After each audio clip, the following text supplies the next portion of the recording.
मैं टीका लगाती हूँ, मैंने तुलसी की माला पहनी है ना, तो और मतलब हम कभी घूमने जाते हैं। कुछ दिन पहले हम वैष्णो देवी गए थे, अभी हम मथुरा आए, तो मेरी एक फ्रेंड थी, वो कह रही थी कि तू तो भगवान की जगह घूमने जाती है और कहीं क्यों नहीं जाती, और अभी से तुलसी की माला मतलब पहनी हुई है और तिलक लगा के रोज आती है, ये सब। तो बोले तू पाकिस्तान चली जा घूमने, मैं मंदिर जाती हूँ, तो कि बोले तू अपने परिवार को लेकर पाकिस्तान घुमाया कर। हम मेहंदी आर्टिस्ट हैं, आपको और गुरु माँ को मेहंदी लगाना चाहते हैं। मेहंदी? हाँ। मेहंदी लगा के रखना। दिखता है कि माटी दिखती है? हरा दिखता है। पर घड़े में है क्या? माटी। क्या माटी के सिवा कुछ है? नहीं। घड़ा नाम का कुछ होता है? नहीं। यदि घड़ा से माटी हटा दी जाए तो क्या घड़े में घड़ा रह जाएगा? नहीं। श्री कृष्ण ने मथुरा वृंदावन धरा कोई क्यों चुना अपने अवतार के लिए? आपके हिसाब से कहाँ लेना चाहिए? मेरे हिसाब से तो कहीं पर भी लेना चाहिए, लेकिन उन्होंने क्यों चुना इस धरे? तो कहीं पर भी लेते तो भी आप तो यही सवाल करते कि वहाँ क्यों लिया। जैसे कानपुर में अवतार ले लेते तो आप ये पूछते कानपुर में अवतार क्यों लिया। पंजाब में अवतार लेते तो आप पूछते पंजाब में अवतार क्यों लिया। दिल्ली में अवतार लेते तो आप पूछते दिल्ली में। गुजरात में अवतार लेते तो आप पूछते गुजरात में। महाराष्ट्र में अवतार लेते तो आप पूछते महाराष्ट्र में। इसलिए मथुरा में ही ले ली, क्योंकि आपको पूछना तब भी था जब वो कहीं और लेते। मथुरा में अवतार इसलिए लिया क्योंकि रा, अब पीछे का रा निकाल लो, आगे का माँ निकाल लो, क्या बचा? राम। अब बीच में क्या बचा? थू। जो राम नाम नहीं जपता उसके जीवन को थू। प्रेत जैसे कुछ होते हैं, क्योंकि मैं भगवान को मानती हूँ, तो मेरे पेरेंट्स कहते हैं अगर भगवान होते हैं तो भूत भी होते हैं। भूत होते हैं ना, भूतपूर्व सरपंच, भूतपूर्व राष्ट्रपति, भूतपूर्व विधायक, भूतपूर्व सांसद, ये सब भूत ही तो हैं। पर भाई इनके नाम के आगे भूत लगा कि नहीं? और यदि इनके नाम के आगे भूत ना लगाओ तो ये बुराई मान जाते कि लो हमें भूल गए। इनके नाम के आगे लगा है भूतपूर्व राष्ट्रपति। और मेरा दूसरा प्रश्न है पहले कि पूरा पहला वाला सुन लो। अब बताओ कि भूत होते हैं कि नहीं? होते हैं। फिर ये सब भूत ही हैं जिसको लगना जाए। हाँ, वो वाले भूत तो ठीक होते हैं, ये भूत और लग जाए तो परेशान करने लग जाते हैं। राधे राधे गुरुजी, आपके कुटी कुटी प्रणाम करती मेरे चरणों में। हाँ, आपके चरणों में हमारा कोटि कोटि प्रणाम। है सर।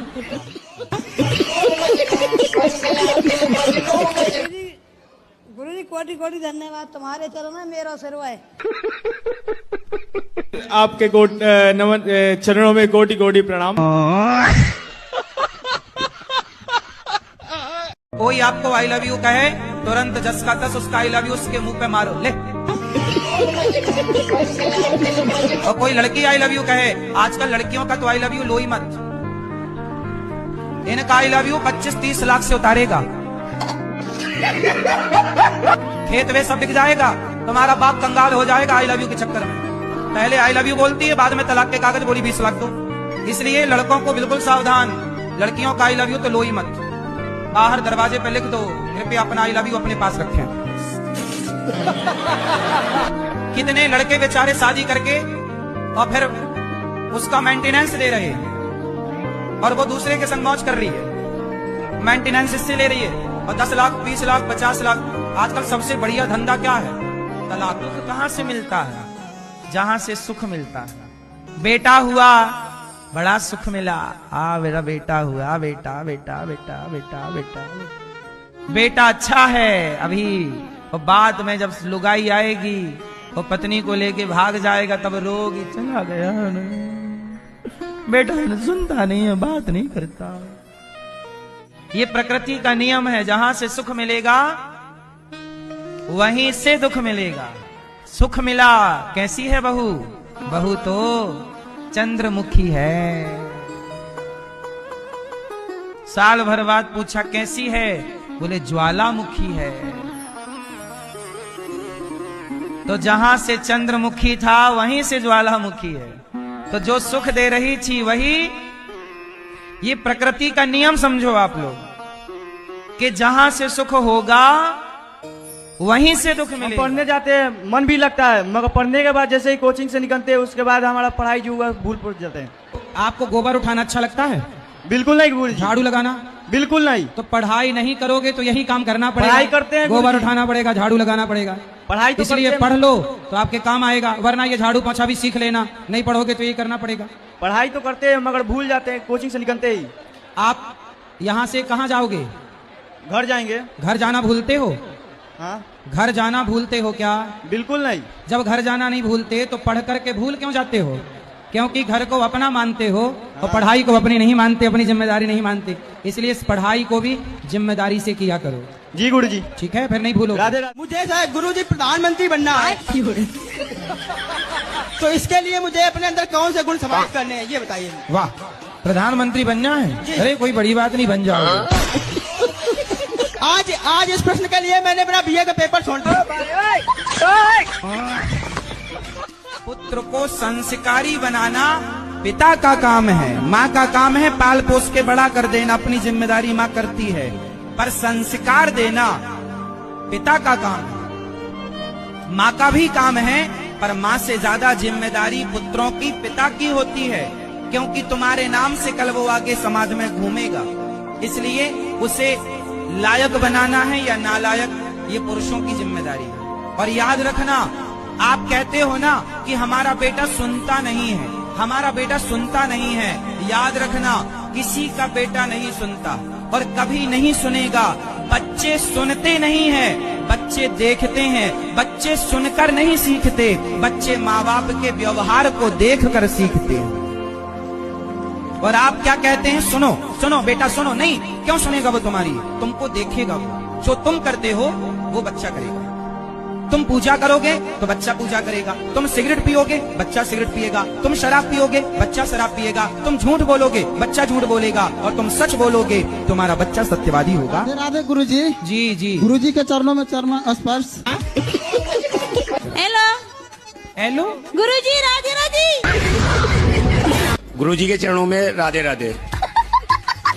राधे राधे महाराज। जी। सीताराम महाराज। तो आप क्यों पीते हो शराब? अरे कभी कभी शाम को हो जाती है साहब। कौन सी वाली पीते हो? अरे यही 90 वाली देसी। पौआ? जी साहब। तो पौआ 90 का आता है? जी जी। 90 रुपया का? जी। कितने पौआ पी जाते हो? एक साहब शाम को पी ले। एक पौआ शाम को रोज? जी जी। तो पत्नी को ही पिलाते हो? हाँ, वो नाराज होती हैं, गाली वाली देने लगती हैं। पत्नी गाली देने लग जाती है? आई है साहब। शराब तुम पीते हो, गाली पत्नी देती है? जी जी। पत्नी बुरी है रोने का नहीं, पति बुरा है रोने का नहीं। अब क्या करोगे झेलने का। प्रश्न ये है गुरुजी कि जैसे हमारे नगर में एक मंदिर है, शिव मंदिर। उस मंदिर का जो पुजारी या ये कहिए सेवक है और उन्होंने प्राण प्रतिष्ठा करी थी। वो मांस मछली सब खाते हैं, तो क्या हम लोग को उस मंदिर में पूजा करनी चाहिए? नहीं, वो व्यक्ति मांस खाता है, वो व्यक्ति रास्ता भटक गया है। मंदिर में बैठे भगवान थोड़ी रास्ता। मेरा एक प्रश्न भी है। जब कोई हमें समझता नहीं है, हमारी वैल्यू नहीं करता, तो वो जो दुख का लेवल होता है ना, बहुत अलग होता है। तो उसे कैसे हैंडल करूं? आप अपने आप को इतना योग्य बनाओ कि आपको ये ना कहना पड़े कि भैया आप हमारी वैल्यू क्यों नहीं करते, भैया आप हमारी इज्जत क्यों नहीं करते, भैया आप हमारा सम्मान क्यों नहीं करते। जब हम अपने आप को डेवलप करेंगे, मजबूत बनाएंगे, स्ट्रांग बनाएंगे और योग्य बनाएंगे, काबिल होंगे, हमारी काबिलियत है, हमें ये नहीं कहना पड़ेगा कि आप हमारा सम्मान करो। जमाना अपने आप आपका सम्मान करेगा। आपको भीख नहीं मांगनी पड़ेगी, भैया हमारा सम्मान करो। हमारा सम्मान भीख में नहीं मिलता बेटा, सम्मान तो काबिलियत में मिलता है। आप काबिल बनाओ अपने आप को। और आप ये क्यों सोचने लग गए हमारा कोई सम्मान नहीं करता? ये सोचने लग जाएंगे तो कभी आपका सम्मान नहीं होगा। आप इस पर ध्यान देना बंद करिए कि कौन हमारा सम्मान कर रहा है, कौन हमारा अपमान कर रहा है। यहाँ से पूरा ध्यान हटाइए और सिर्फ अपने को काबिल बनाने में अपना ध्यान लगाइए। सिर्फ अपने आप को काबिल बनाइए। राधे गुरुजी। जी। मेरा ये प्रश्न है गुरुजी, मेरी शादी को 17 साल हो गए, बच्चे नहीं है, तो मैं लड्डू गोपाल रखती हूँ बच्चे के रूप में। सही है। मुझे रिश्तेदार फैमिली बोलते बच्चे तो बच्चे ही होते हैं, ये थोड़ी बच्चा हो जाएगा। अच्छा ये बताओ, आपके पति आपसे नाराज रहते हैं, खुश रहते हैं? नहीं, अच्छे खुश रहते हैं। लड्डू गोपाल का भी करते जो।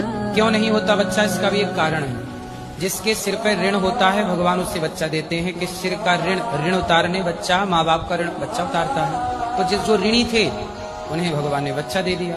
जिसके सिर पर कोई ऋण था ही नहीं। भगवान ने कहा आपको हम इस संसार में उलझाना नहीं चाहते, जाओ ये जिंदगी जी के वापस हमारे पास आ जाना, आप लोगों का जीवन में यौन कल्याण हो जाएगा। आप कानों में रुई लगा लो, लोग क्या कहते हैं परवाह ही ना करो, आप खुश रहो, जीवन मिला है, बच्चे पाने, बच्चे तो सुअर भी पा रहे हैं जी गुरुजी, लेकिन ये मानव शरीर बच्चे को पाने के लिए नहीं। मीरा ने कृष्ण को पा लिया तो आज कई 100 वर्षों बाद भी मीरा को याद किया जा रहा है, सदियों बाद भी। और जिसने बच्चा पाया उसे कौन याद कर रहा है? और हम आपके आश्रम में कुछ दिन सेवा करना चाहते हैं। करिए। सेवा तो कुछ भी हो हमारे लिए, चाहे लेटरिन बाथरूम साफ करना हो या भोजन बनाना हो, सेवा तो एक ही है जी। मैं तो अपने हृदय में एक ही समझता हूँ गुरुदेव, चाहे संत जहाँ पे लेटरिन बाथरूम करते तो वो भी मैं साफ करने की क्षमता रखता हूँ। बिल्कुल, और माधवदास जी की लंगोटी भगवान धुलते थे। जय हो। पुत्र को संस्कारी बनाना पिता का काम है, माँ का काम है पाल पोस के बड़ा कर देना, अपनी जिम्मेदारी माँ करती है, पर संस्कार देना पिता का काम है। माँ का भी काम है, पर माँ से ज्यादा जिम्मेदारी पुत्रों की पिता की होती है, क्योंकि तुम्हारे नाम से कल वो आगे समाज में घूमेगा।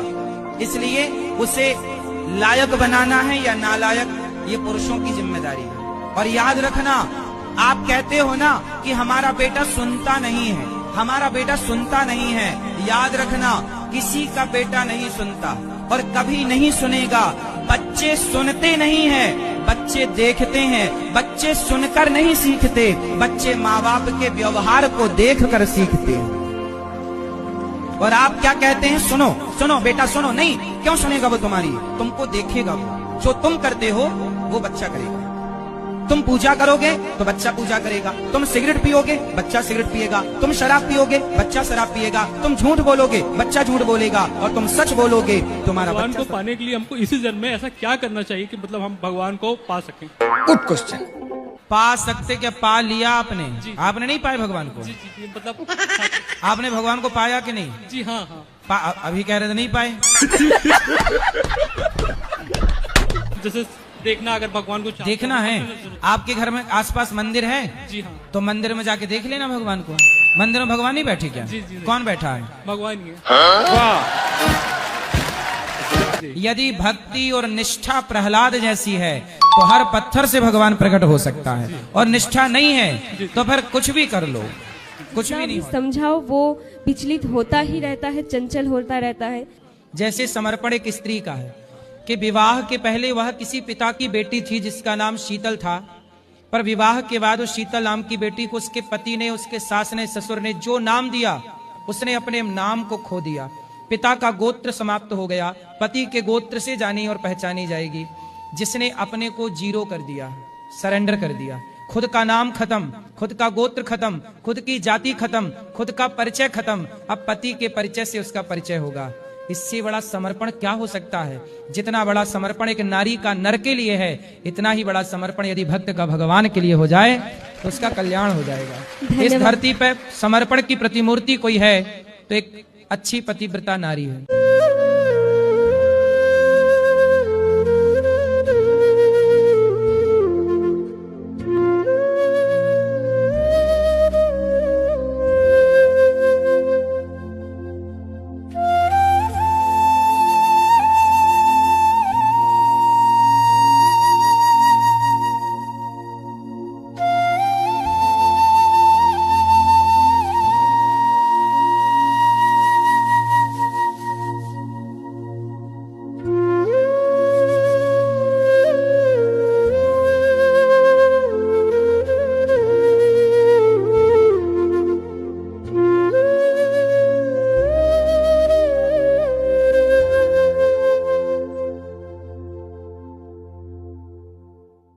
बहुत कष्ट में हूँ। क्या कष्ट?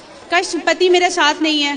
कहाँ हैं? वो मुझसे दूर रहते हैं। मेरे 2 बच्चे हैं। दूर कैसे चले गए? शुरू से ही मतलब ड्रिंक वगैरह लेना, लड़ाई झगड़ा रहना, इसलिए अब पति लड़ाई करते हैं? जी। तो लड़ाई उनकी तरफ से क्या आपकी तरफ से? होती तो उनकी तरफ से ही है। आपकी तरफ से लड़ाई नहीं होती? नहीं, कुछ जब बोलती हूँ, कुछ भी नहीं समझाऊंगी, वो समझते नहीं है। क्या नहीं समझते? कुछ भी चीज अगर मैं बोल दूंगी कि नहीं बच्चे स्कूल जा रहे हैं, स्कूल की ही बात आएगी, नहीं अभी क्या कलेक्टर बन जाएंगे बच्चे, नहीं करना है। वो साथ में रह ही नहीं रहे गुरुजी, क्या लाइफ मेरी ऐसी कटेगी? 2 बच्चे हैं, मैं खुद ही सब करती हूँ। शादी होती है लड़की की तो वहाँ दहेज भी लिया जाता है और उसे वहाँ पे प्रताड़ित भी किया जाता है। इस पे आप क्या कहेंगे बाबा जी? तो आपकी शादी हो गई? जी बाबा जी। तो आपके सास ससुर प्रताड़ित तो नहीं करते? जी बाबा जी करते हैं, और बाबा जी, लेकिन मैं अच्छी नहीं लगी बाबा जी। मेरे पापा जो पैसा दिए थे वो उन लोगों को अच्छा लगा। कितना पैसा दिए थे आपके पिताजी? मेरे पापा जी 7 लाख रुपए दिए थे। तो 7 लाख ले लिया उन्होंने, फिर भी आपको नहीं रखा? जी नहीं बाबा जी। पति क्या करते थे? पति रेलवे में है जी। तो मैं बिहार में कुछ ज्यादा ही दहेज परंपरा है। जी बाबा जी। एक काम करना, तुम अपने पति को मेरे पास ले आना। आप ही बुला लो बाबा जी, मैं तो बोल बोल के थक गई, फोन ब्लॉक कर देते हैं, सब जगह से मैं थक गई। आपको पति के पास रहना चाहिए। सास ससुर दहेज मांगते हैं, पति तो नहीं मांगता ना? पति भी मांगते हैं बाबा जी। उसके बाद मैं मायके आई तब से लड्डू गोपाल जी का तो पति क्या बोलते हैं? पति वो कुछ भी नहीं बोलते हैं, फोन ब्लॉक कर देते हैं, गाली गलौज। कभी भी मिले सामने तो इसको तो रखेंगे नहीं, कोर्ट जाओ तो तुमको ऐसे ही दौड़ाएंगे। बच्चे हैं? नहीं बाबा जी। चलो भगवान उन्हें सद्बुद्धि दें और आपका घर बस जाए। हम तो बिहारी जी से यही। गुरुजी, मेरा नाम आशा है। मेरा प्रश्न आपसे ये है कि एकादशी पे हमें चावल क्यों नहीं बनाने चाहिए घर में? क्योंकि एकादशी के दिन ही सारे पापों का वास चावल में होता है और हमारे भीतर से पाप निकलकर उस दिन अन्न में, जैसे रविवार के दिन तुलसी में भगवान नारायण का वास होता है, उसी तरह एकादशी के दिन चावल में पापों का वास होता है। इसलिए चावल नहीं खाते, क्योंकि वो पाप पुनः हमारे भीतर प्रवेश कर जाते हैं। धन्यवाद। राधे राधे गुरुजी। जी गुरुजी, मैं बिहार से आई हूँ। मेरा आपसे 2 प्रश्न है। पहला प्रश्न ये है कि आप बोलते हैं कि नंदी जी को बेचना नहीं चाहिए। हमारे घर गौ माता को रखने के लिए एक जगह है, और जब उनका बछड़ा होता है तो अगर हम बेच देंगे तो कसाई काट देंगे, अगर गाँव में छोड़ेंगे तो ना बेचना। पहले के लोग, किसान लोग नंदी को खरीदते थे और बेचते थे। तो नंदी को बेचना खरीदना, पहले खेतों में काम करते थे ना नंदी। कसाई के हाथ में नहीं बेचना चाहिए। यदि कोई किसान खेती के उपयोग में लेना चाहे तो वो बिल्कुल बोलो। राधे राधे महाराज जी, मेरा नाम लक्ष्मण निषाद है। हम केवट है, नागपुर से आए हैं, छत्तीसगढ़ के रहने वाले हैं। महाराज जी, मेरा एक सवाल था। या रामचरितमानस में या 4 वेद 6 शास्त्र 18 पुराण में कहीं भी ये लिखा है क्या कि भगवान श्री राम जब वनवास गए तो केवट को मछली पकड़ने का वरदान दिया है क्या? ना, ऐसा तो मैंने कभी नहीं सुना। नहीं सुने तो हमारे छत्तीसगढ़ में जितने भी केवट है सब लोग यही जानते हैं कि भगवान श्री राम जब वनवास गए तो केवट को मेरा नाम लेना, जय श्री राम बोलना और एक बार जाल डालना तालाब में, दूसरी बार मत डालना, ऐसा बोले थे। हमें भी यही सिखाया गया है कि राम का नाम। तो राम बोल के आप जाल डालते हो तो मछली फंसती है? हाँ, आता है, लेकिन लालच में जाल डबल डाल दिया तो फिर कम आता है, इसीलिए। तो किसी संत ने कहा होगा कि दिन में 1000 मछली मारते हो तो एक बार ही जाल, 100 बार जाल डालते हो तो एक बार ही जाल डाला करो, तो 100 हत्या नहीं लगेंगी, 2-4 ही लगेगी, पाप कम लगेगा। इस भाव से किसी ने बोला होगा, उसे आप लोगों ने नियमावली बना ली। राम ने ऐसा नहीं बोला। राम ने तो केवट को ये बोला है, केवट ने कहा प्रभु आपका चरणामृत दीजिए क्योंकि मैं अपने पितरों को पार लगाना चाहता हूँ। केवट ने तो राम को पार लगा के स्वयं भी अपना मन राम में लगा करके वो स्वयं भक्त हो गए बड़े। उन्होंने किसी जीव की हत्या नहीं की। अपनी माँ को काहे मारती हो? इन्होंने संतों को गालियां दी थी और आपको गालियां दी थी, जो मैं बर्दाश्त नहीं कर पाई गुरुजी। मैं संतों को गालियां कहाँ देती हो मैया? अपना एक भी काम नहीं करती, पानी पी के गिलास का बर्तन भी नहीं उठाती है। ऊपर से इसके पापा ड्रिंक करते हैं, मेरे को वे भी परेशान करते हैं। इनकी सारी जिम्मेवारी मेरे ऊपर है, घर की जिम्मेवारी मेरे ऊपर है। पढ़ाई ना ये पढ़ती ना कहना मानती, सारा दिन गाली गलौज करती है, दौड़ती आपस में लड़ती है ना, वैसे लड़ती है। कमरे 3 है गुरुजी, एक में मंदिर बनाया, वहाँ नहीं किसी को जाने देती। घर मेरा बहुत छोटा है गुरुजी, मेरे को कपड़े ऊपर धोने होते हैं, ऊपर नहीं चढ़ने देती, ना कपड़े सुखाने देती, ना ताने। मेरे लड्डू गोपाल के हाथ नहीं लगाना। मेरे भाव से मैं पूजा करूंगी, वो मुझे सिखानी है, मेरी तरह से पूजा करो। गुरुजी ये बताओ कि हमारे कुछ भी भाव नहीं है। हर साधु से, हर संत से, हर गुरु से ना माँ ही बड़ी होती है बेटा। हम तो आपको बाद में मिले, आपको पहले माँ मिली। आपकी माँ ही थी जिसने आपकी मालिश की, आपको नहलाया धुलाया, उंगली पकड़कर चलाया। इसलिए आपकी माँ से संत, कोई भी साधु संत बड़ा नहीं हो सकता। ना हम बड़े हो सकते हैं, ना कोई भी साधु। प्यार करते हैं आपसे? पति प्यार करे या ना करे गुरुजी, पर सास ससुर को तो करना चाहिए। अरे सास ससुर से क्या लेना है? क्यों? ले उल्टा मिली आज पहली बार ये महिला कि पति से कोई मतलब नहीं, सास ससुर से मतलब है। नहीं, पति से भी मतलब है, पति भी। हाँ, मियाँ बीवी राजी तो क्या करे। इसलिए पति बढ़िया है, जमाना बढ़िया ना हो तो मैनेज हो जाता है। और जमाना कितना भी बढ़िया हो और पति बढ़िया ना हो तो मैनेज नहीं होता। थोड़ा खुश भी रहा करो। धन्यवाद दिए, हे भगवान आपने हमें बहुत अच्छा पति दिया, खुश रहो। अब हे भगवान आपने सास अच्छी नहीं दी, ससुर अच्छा नहीं दिया, सास ससुर का अचार डालोगे, करोगे क्या? गुरुजी घर से बैग फेंक देती हैं, यहाँ से कोई बात नहीं, मैया है, माँ है। बूढ़ों के बारे में तो बस उनके प्रति श्रद्धा रखो, वो जो करें। बुढ़ापे में आदमी ऐसे ही हो जाता, बच्चे और बूढ़े एक जैसे। आप अपनी सास को जवाब देने लग जाओ, ये भी तो सही नहीं है। आप अपने ससुर को जवाब, इसलिए वो बोल रहे हैं, उनको ही बोलने दो, आप चुप रहो। सास ससुर की सेवा इसलिए करो कि हीरा जैसा पति दे दिया है आपको। लव मैरिज करना अच्छी बात है या बुरी बात है? आपकी हो गई? बाकी गुरुजी। तो कब करना है? उनके घर वाले नहीं मान रहे। आपके समाज की ही लड़की है? हाँ। तो कर लो, जब अच्छा प्रेम है आपका उससे। तो गुरुजी मतलब भगा के लेके गए तो अच्छी बात है या बुरी बात? काहे भगाओगे? उसके घर वाले नहीं मान रहे गुरुजी। तो उसकी वो लड़की तैयार है? हाँ गुरुजी। वो आपके संग भागने को तैयार है? हाँ। तो कब से प्यार कर रही है आपसे? 3 साल से। 3 साल के प्यार में वो अपने माँ बाप को छोड़ने को तैयार है? हाँ गुरुजी। कल कोई और प्यार करने वाला मिल जाए तो आपको नहीं छोड़ देगी? नहीं गुरुजी, नहीं छोड़ेगी। तो माँ बाप को छोड़ देना किसी आदमी के लिए सही है? गुरुजी मेरा वही प्रश्न है कि शादी फिर करूँ या नहीं करूँ? जो भागने वाली लड़कियां होती हैं, जो भागने वाले लड़के होते हैं, ये सही संस्कार नहीं होते बेटा। जिस माँ बाप ने आपको पाला पोसा मलमूत्र धोया, उसे धोखा देके आप भाग रहे हैं, क्या ये सही है? धर्म है? गुरुजी उसके घर वालों को मान के करूँगा फिर। हाँ, उनके घर वालों को मनाओ। भागना भगाना ये कायरता। टीवी एक्ट्रेस हूँ, मैंने काफी सारे सीरियल किए हैं, जोधा अकबर, जीत गई तो पिया मोरे, कॉमेडी क्लासेस। क्या आपके जीवन में परेशानी आती है? बहुत बार लोग ऐसा बोलते हैं, अरे ये तो ये हीरोइन है, बहुत पूजा पाठ करती है, अरे बड़ी ड्रामेबाज है। मतलब इस तरीके की कई सारी है ना टिप्पणियां नेगेटिव। पूजा पाठ करना उन लोगों के लिए ड्रामा है? हाँ, मतलब मेरे को बहुत उन लोगों को गुटखा बेचना उनकी पूजा है। आप अच्छे काम करते रहो, और अच्छे लोगों की जरूरत है फिल्मी दुनिया को, क्योंकि वहाँ सब नकारात्मकता ही नकारात्मकता भरी है। वहाँ पॉजिटिविटी का होना बहुत जरूरी है, क्योंकि सारे देश को बिगाड़ने का सिलसिला वहीं बॉलीवुड से स्टार्ट हुआ। बिल्कुल सही है ना? आपने तो बढ़िया कपड़े पहने हैं, आजकल बॉलीवुड से जुड़े हुए लोग तो बिल्कुल कपड़े। मैंने काम भी ऐसे ही किए हैं गुरुजी, जो मतलब बहू बेटियों के होते हैं, जो बहुत फेमस है। मैं एक अच्छी बहू के कैरेक्टर में बहुत फेमस भी हूँ। आप ऐसा काम करो कि आपके द्वारा समाज में अच्छे लोगों का निर्माण। बिल्कुल गुरुजी, मैं क्योंकि जब आप अच्छे होते हैं तो आपको देखकर जो आपको फॉलो करने वाले हैं वो भी अच्छे होते हैं। जब आप ही बुरे होंगे तो आपके अनुयायी वो भी बुरे हो जाएंगे। भगवे का पर चंगले रह दो,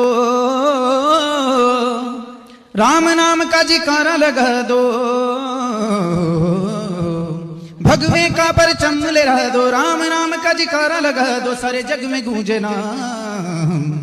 जय श्री राम राम राम, जय श्री राम राम राम, जय श्री राम राम राम, जय श्री राम राम, जय श्री राम राम राम, जय श्री राम राम राम, जय श्री राम राम राम, जय श्री राम। बहुत सुंदर, बहुत बढ़िया गाते हैं आप। बहुत सिंगरों के पास गया प्रमोशन के लिए, भाई मेरा कुछ आप कर दो, लेकिन उन्होंने कुछ, किसी ने मेरा सहयोग नहीं किया। बोले कि अगर तू मार्केट में गाएगा तो हमारा क्या होगा, यही बात निकली गुरुजी। नहीं तो आप गाओ अच्छा है। तो मैं उनका नाम नहीं लेना चाहता, मैंने कुछ बातें बोली थी। मैंने कहा मेरा एक भजन कर दीजिए, तो उन्होंने मेरे को बोला कि अगर नोट की बराबरी सिक्के करने लग गए ना तो नोट को कोई नहीं पूछेगा। मैंने उसका उत्तर ये दे दिया था, आप भी किसी टाइम कोई सिक्के थे, आज नोट बन के भगवान ने आपका हाथ पकड़ लिया, तो आप मेरी औकात याद करा रहे हो।